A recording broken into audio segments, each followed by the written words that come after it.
going on, guys? How are you?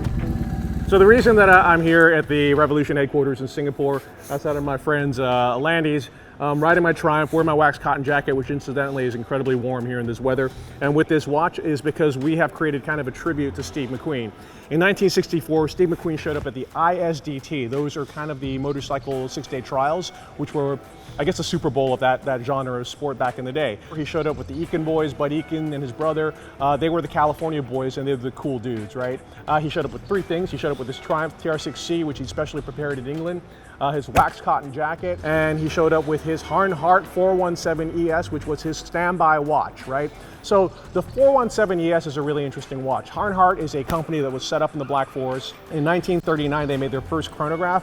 That was a mono pusher version. And then in 1941, they came up with their first two-button chronograph, which looked a lot like this. It was a Type 20 military pilot style watch. It was characterized by a thin fluted bezel, a relatively thin case, a black matte dial, luminous indexes, and big luminous cathedral hands at the time.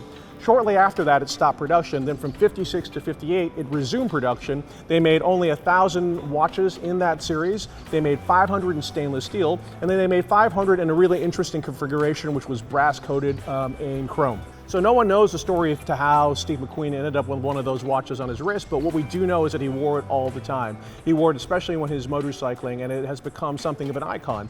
We wanted to create a version of that watch, and we've done so in collaboration with Hanhart. Our version is in bronze, as you can see. It's got kind of a patinaed dial, which I think matches the bronze really well. It's on an original Bund strap as well, in exactly the same way Steve McQueen used to wear his watch.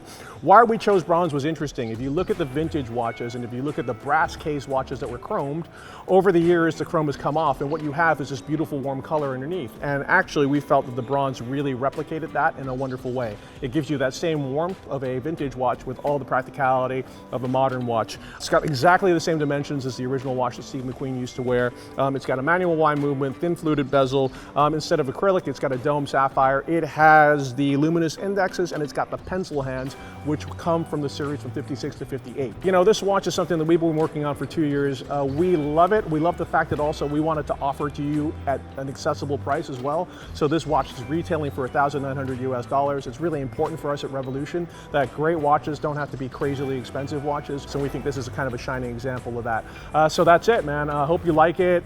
If you want to get one, go check out revolution.watch or therake.com. And we're also going to be selling these in conjunction with a Belstaff wax cotton Trailmaster jacket. So if you want them both, you're going to get a good price on both of them as well. All right. So peace out, guys. Thank you very much.